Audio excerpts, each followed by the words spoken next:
हरि के हजार नाम राम चाहे राधे श्याम राधे ब्रह्मा या विष्णु चाहे भजिल महेश के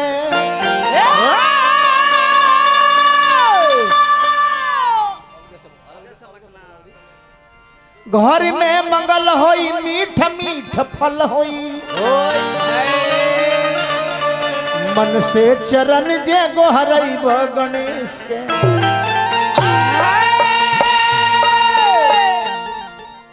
नेह जब लाग जाई दुख सब भाग जाई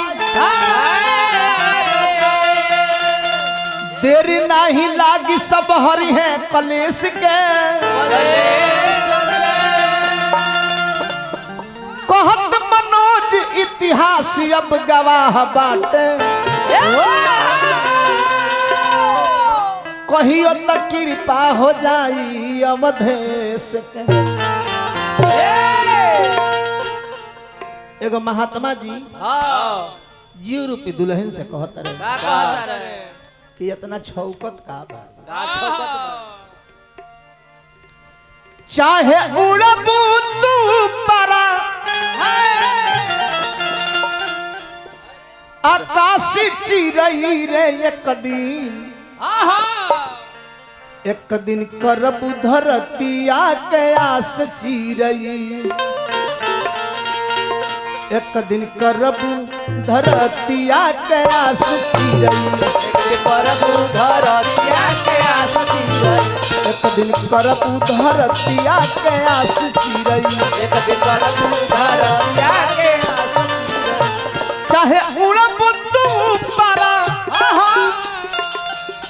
चाहे उड़बू तू परा आकाश चिरई रे एक दिन करबू धरतिया के आस चिरई एक दिन करबू धरतिया के आस चिरई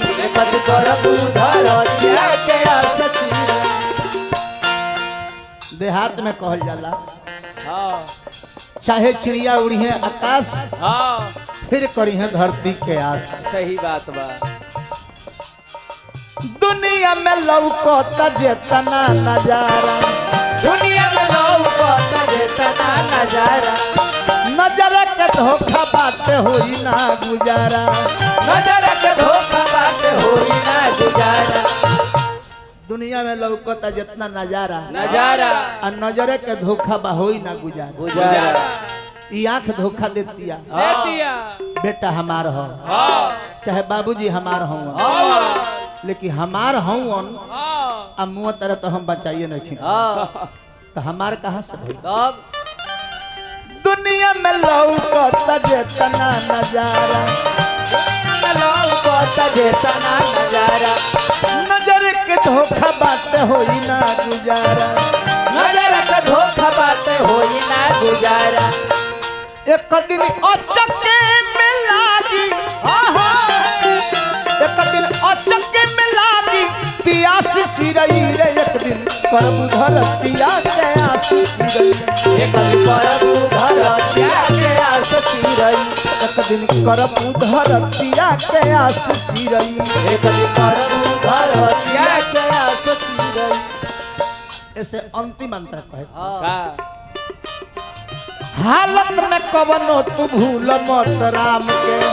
हालत में कवनो तू भूल मत राम के इहे एगो बतिया मानिल बलि राम के इहे एगो बतिया मानिल बलि राम के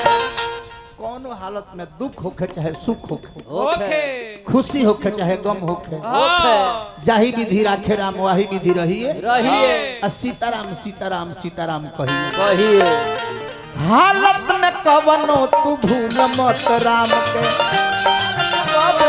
भूल मत राम के इहे एगो बतिया मानिल बलि राम के इहे एगो बतिया मानिल बलि राम के ना त लोगवा करी है उपहास चिरई रे एक दिन करबू धरतिया के आस चिरई करबू धरतिया के आस चिरई करबू धरतिया